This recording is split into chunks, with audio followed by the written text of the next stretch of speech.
Hi friends, welcome back to my channel. If you're new here, my name is Kayla. I'm a 24-year-old woman from Long Beach, California, who has done the darn thing and cut my weight in half by this point. Back in September 2024, I used to be 327 pounds at only 5 feet tall. Today I weighed in at 138. My weight loss journey was successful because I obediently followed the Most High God. I consistently applied his principles of discipline and self-control. I was consistently hitting 8,000 to 10,000 steps per day, consistently eating in a calorie deficit, and doing my research and finding what would work for me. In today's video, I'm going to be talking about things that weight loss does not fix. First and foremost, weight loss does not fix self-esteem issues. Weight loss can even exacerbate self-esteem issues, right?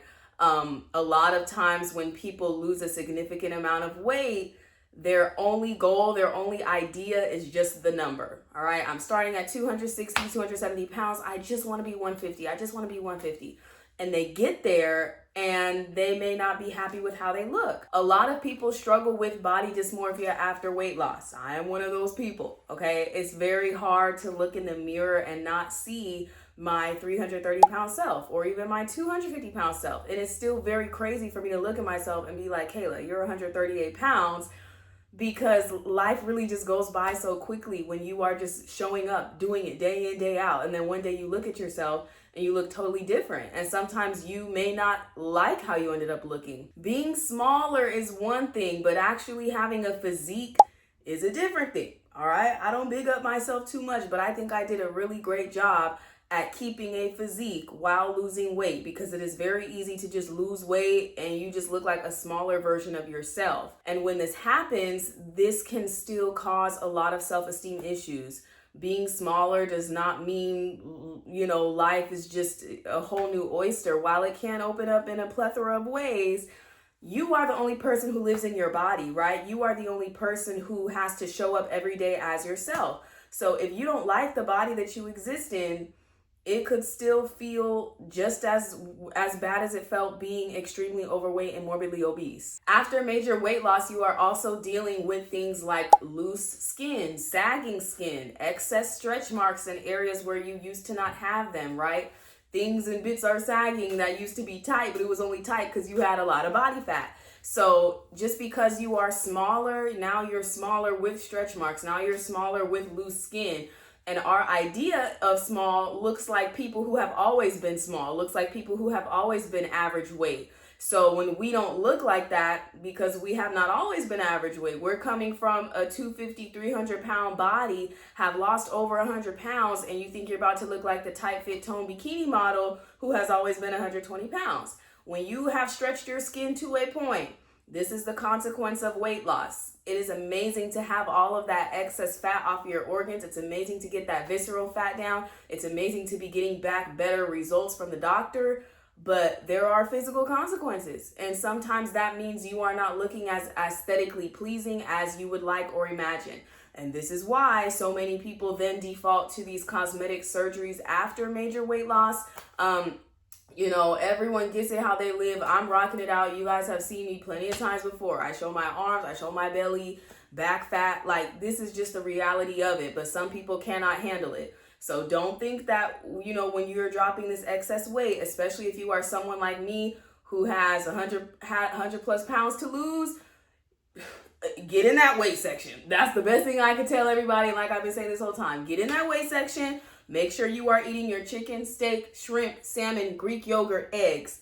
Get that weight section, get that protein. That's the main thing that's going to help you be able to stay as tight as possible. But again, guys, you see me, I still have it. It's unavoidable. So unless you're someone who, while you're losing weight, if you're stacking for that surgery, whatever cosmetic surgeries you want to have, I advise everyone to live happily and be favored in the body that God gave them to even be able to do that. But if that's something that you want to, that you're looking forward to, just understand that with major weight loss comes these physical, aesthetic qualms that may still play on your self-esteem issues. Relationships don't magically get better. And I know I talked a lot about this in the adverse way, talking about dating and talking about how differently people treat you in a positive manner. Yes, there is pretty privilege. Yes, there is handsome privilege that will come into play now that you look like an average Ken or an average Barbie, right? But there are people who like you big, okay? And I think a lot of the big women kind of relate to this much more, and even big men, right? A lot of women like husky, thick men. So when you get smaller, and for women especially, I think this can come into play. There are men who genuinely like big women, guys. I know I've talked about how big women can often be used for attention, used for ego purposes for men who are not confident in what they like, and that is extremely wrong. There are also men who genuinely like big women, okay? There are a lot of them. I encountered them when I was a bigger woman because big women are beautiful.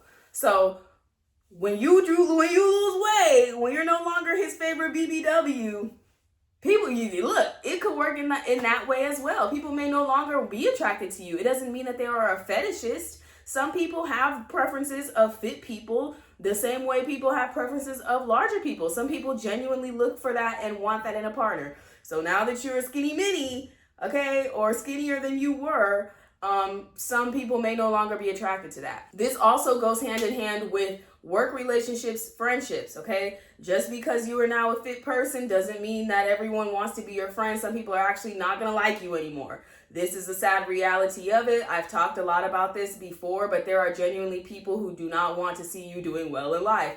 If that means now that you are more fit, you have a higher social standing. People around you know this, guys. You think you're just living your best life, minding your business and losing weight. Whole time this person's clocking you and mad at the fact that, oh my gosh, like she was already cute. Now she's about to be even cuter because she's going to be in shape and she's going to get all the attention when we go out and XYZ, right? There are people really who are clocking your life that closely when they should be focused on theirs. But I say that to say that just because you are now a desirable, more attractive person, and while this gives certain privileges and people treat you better and people want to hold the door open for you and people want to buy your groceries and people want to pay for your gas and all these things as a woman, right? This is the stuff that I can speak about because I'm a woman. I know that men experience handsome privilege in other ways too. But while all those things may be happening, you're also going to get just straight haters, okay? You're going to be public enemy number one just because you got your life together and stopped doing Twinkies every night. So some people are going to feel some way about it and it's going to show in how they treat you. Now you may have friends who don't always want to invite you out because you used to be the duff. You used to be the person that could be kind of like comedic relief and just the safe friend because, oh, I know if I go out with her, I put my best dress on. No one's looking at her, right? Now people are looking at you. So your friends that you have who have always been more in shape may not take a liking to the fact that now you're in shape too. Because sadly, a lot of women are competition minded. I really don't care to hear all the I'm a girl's girl. Women are very competitive, okay? And you see this when you go from being a not so attractive woman to an attractive woman. You see it in the women in your family, you see it in your friends, you see it in your coworkers, right? Now all your coworkers, everyone wanted to talk to you and be your friend. And hey girl, what you doing? Hey girl, come to happy hour. Now everyone's ignoring you. Now everyone's giving you up and down looks because now you got a silhouette, okay? So this does not mean just because you get in shape, everyone's going to be nice to you, all right? And for a lot of times for women, it's kind of a thing where men get nicer and women get meaner. This is a real thing. Also, the way you feel about people may or may not change, right? When you drop that weight, people are going to spin the block on you, okay? This is inevitable. It happens even when you don't lose weight. People just come back into your life just because, but especially when you've made a big physical transformation, in a positive way now where people are like, oh, you have some more status because you look a certain way. This is just how humans think. You're not even going to want to deal with certain people, right? So now that you have exercised a certain level of discipline, a certain level of showing up for yourself in your life, a certain level of self-care, a certain level of I don't play about me because I got 160 pounds off of me, that attracts people from your past who knew you, who don't even know the person that you are now, right? So you're not even going to want to deal with certain individuals or be associated with certain individuals who may remind you of your older self who settled for less, who may remind you of your older self who kind of just accepted anything because you thought that that's what you deserved. And now that you see what you deserve and you see what you can have because you built that for yourself, you're not gonna be so receptive to people just coming around trying to suck off your good energy. Losing weight also does not automatically repair your relationship with food. It doesn't fix trauma. A lot of people lose weight by starving themselves, guys. Like, I'm gonna keep it real. And I've kept it real this whole time on my channel, right? I told y'all that at the beginning of my journey, I was doing one meal a day. Now, some people may consider fasting starving yourself. In my mind, it didn't feel like that because it was so spiritually rewarding, and I felt it working. I felt each day I'm waiting until 7 p.m. to eat, and I felt each day just the stronghold of food addiction breaking. This is very different from people who are hating and starving themselves into a new body, right? I was approaching it from a spiritual standpoint, and I just can't stress it enough, guys. The way that fasting literally healed my relationship with food.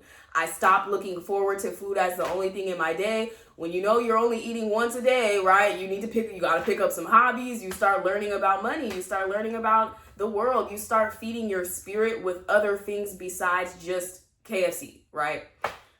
Fasting is extremely beneficial. It's in the scripture. So we need to differentiate fasting from starving and hating ourselves into weight loss. But guys, there are a lot of people who do this. And this comes into play with eating disorders and other things that I really just hope that none of you are struggling with. And if you are, you can always reach out to me.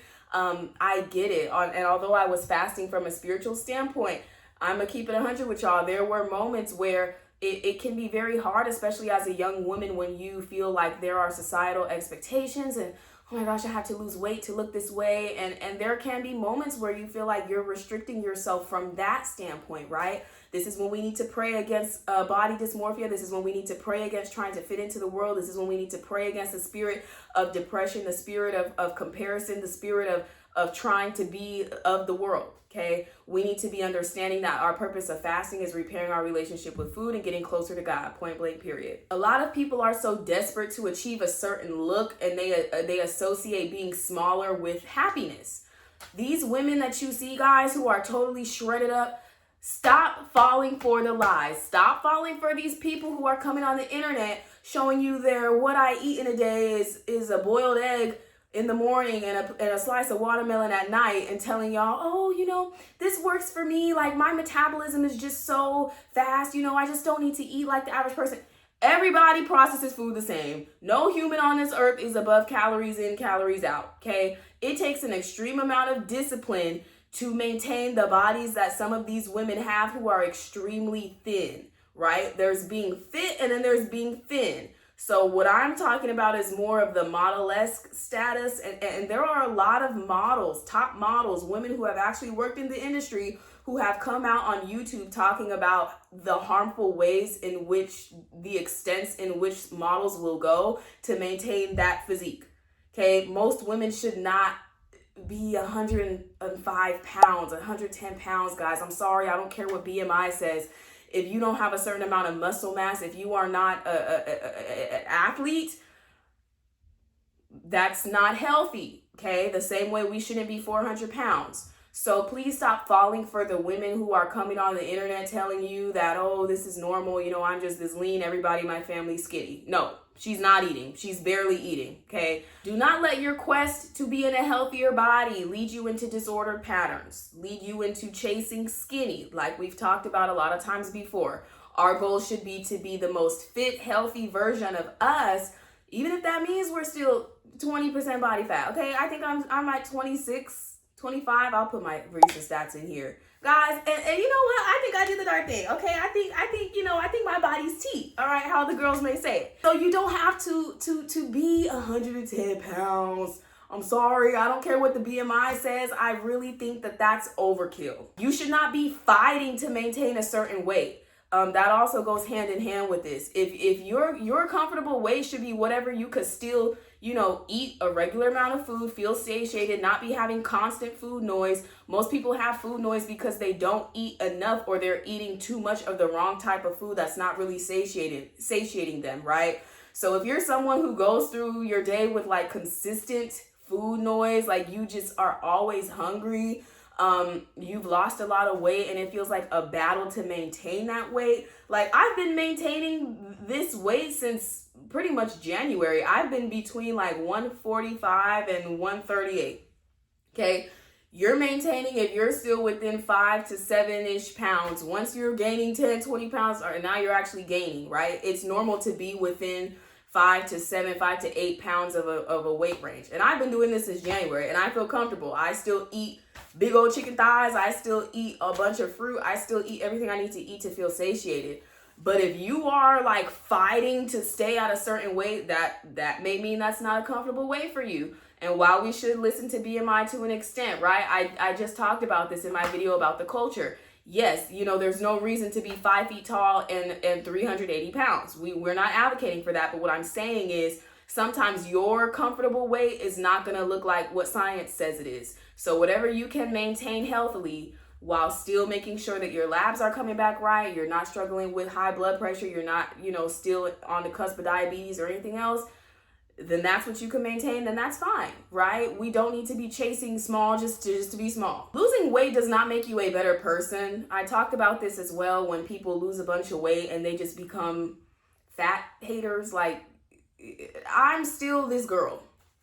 So when I show people my progress and they make comments or kind of say things as if that's no longer me, I really have an issue with that because that's still me.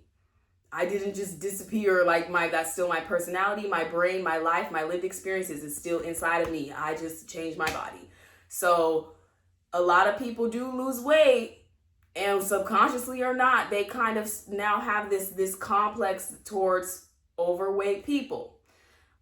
Because the world is now treating you better because you have a more socially acceptable body, you think that gives you some sort of status and that it's right to kind of talk down on overweight people, that it's right to shame overweight people like you weren't one. Like, you don't understand the reasons why a lot of us get there, which is mainly emotional. It's not just because a lot of us want to just sit on our SSA and eat Doritos all day. It's because a lot of people are traumatized. A great amount of this country is traumatized and not enough is being done about it. So they look to this ultra-processed, man-made, chemicalized food to give them any sort of both dopamine boost that they can get because they don't get any other external positive stimuli in life. So it's deeper than food. And it's kind of shameful when I see people who have lived it, they get a more average weight and then they think that all fat people are disgusting or... That's just crazy to me. And when you get a certain treatment from the world, it kind of makes you entitled. And now that you are having people open doors for you instead of letting them slam into your face, now that you are having people offer to pump and pay for your gas for you, now that you are having people who let you cut the line in the grocery store and all these things that happen now, it kind of, it can inflate one's ego and it can make you feel like you're a better person than you really are. You're only being treated that way because the world likes fit people. That's it, and that's all. If people got to know your personality and know who you really were behind closed doors, you wouldn't be so popular, right? So we need to stay humbled. We need to stay grounded as we are losing weight, right? God looks upon the heart while man looks upon the outward appearance. We should not be walking around thinking that just because we're 34, 26, 34, or whatever the measurement is, that we deserve the world handed to us on a platter, okay? Internal work is what matters. This is why I say that weight loss is a spiritual transformation disguised as a physical one, because what you're doing, the habits of discipline that you are instilling, the get up and go about you that you're getting, the faith that you're getting in doing something every day and not seeing it until 6 months later, that's godly. And no one can tell me it's not. You're picking up your cross every single day and doing something that's not giving you instant gratification. It's feeding your spirit. It's changing your heart posture. That is what this is about. Yes, the new body is just a side effect of that, but don't get fooled by the okie doke. You need to work on that spirit. You need to work on the person that you are and the way you treat people, because ultimately we all got to answer to Big God one day. And you're going to need to give an account for your life and be able to say, oh, I was a bully.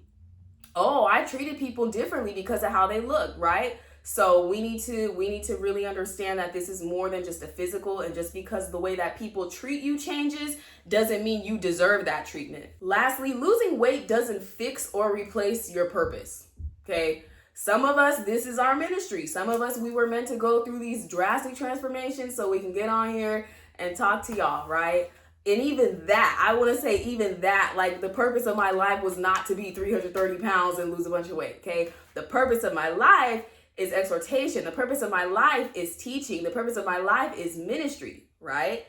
We got to look beyond just the act of losing weight and understand, okay, through losing weight, what did this teach me about myself? What soul development did I have in this round of earth by being an overweight person and becoming smaller? What did this teach me about myself? What did this teach me about the world, right? It's so much more. Your life's purpose is not going to Planet Fitness and eating salad every day, okay? God didn't put you here to just be big and then get small, right? There's purpose in your pain. There's purpose in everything that he has us go through, and we still need to seek that out.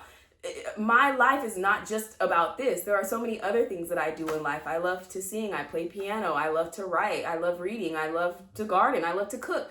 There's so many things in life aside from just focusing on our fitness, right? And I talk about this already in my dedicated video about not making fitness an idol. Be very wary of making this your whole personality. Be very wary of waking up and the first thing you think about is my protein intake and supplements and you know what I'm going to say, OxyTread, okay? We have to understand that while God gave us able bodies to be able to move around and do what we need to do, our main focus should not be chasing the scale. Our main focus should not be looking in the mirror and flexing every day, right? Our main focus should be, all right, because I have this body, because I'm stewarding my body, because I'm waking up and treating it with kindness, because I'm waking up and acknowledging the fact that God could have made me blind, that God could have made me deaf, that God could have made me have one limb, that God could have made me have 2 fingers and 1 toe. He didn't. And I can get up and walk. I can get up and run. I can get up and go hike. I can get up and cycle. I can do the things that I can do, and I'm grateful to God for that. Acknowledge that. And still seek your purpose, still seek what he put you here to do. And if you are a person of spiritual faith, you understand that our journeys here ultimately are to bring people closer to him. None of this matters. YouTube doesn't matter. They could shut me down today, all right? But I've already reached over 1 million people and I've done my work. You want to be able to, and I'm still doing my work, right? You want to be able to hear, well done, good and faithful servant. You want to be able to give an account of your life that is not eating out every day, drinking, smoking, using people, chasing money, chasing cars, chasing houses. You want to give an account of your life that is purposeful. And it's not going to be done just by hitting new PRs. It's not just, oh, I'm the buffest guy in the gym. You have to have purpose outside of this. And I hope that my journey and inspiration to you can show you that we don't just go through things just to go through things. You may be a great motivational speaker. You may be someone who could sit down and talk to a crowd of people. You may be someone who could write a book. You may be someone who can put your pain into art, into paintings. There's so many ways to work through life creatively, or even if you're not a creative person, right? If you like data, if you like numbers, we all have a purpose in life. So do not let your purpose be just trying to be 120 pounds, because you're going to get to that point and then it's going to be, then what? I hope y'all enjoyed this video, and I hope it was eye-opening and for us to remember that, yes, while losing a lot of weight comes with certain perks. People like you, people treat you better, you get more opportunities in some spaces. There are still a lot of things that don't change. You are still you. You didn't have a lobotomy because you lost 50 pounds. Your brain is still the same. Your eyes are still the same. The way that you look at the world is still the same, right? You still carry your experiences. You still carry your trauma. You still carry the things people said to you. You can still carry the people you love. You still carry everything that has happened in your life. You just look different. So we have to be mindful of this and understand that there are certain things that, while it's nice to look forward to in getting into a healthier body, there are many things that are not going to just change without you doing the work. If you need support on your journey, join us in our circle community, which is linked in the description box below. This is non-promotional. It's literally just a chat room that I found, a platform where you can make chat rooms, and we are in there. Meal ideas, questions, advice, sharing our progress photos. We need community on this journey. I didn't have it, and so I'm just so happy seeing how many people have congregated over there. Also, as I'm recording this video today, I hit 50,000 subscribers. I'm short-circuiting. Glory to God. Glory to God. I just thank y'all, and I love y'all, and I am so happy that I am touching people the way that I am. I am so happy that I am leaving a legacy about something that matters.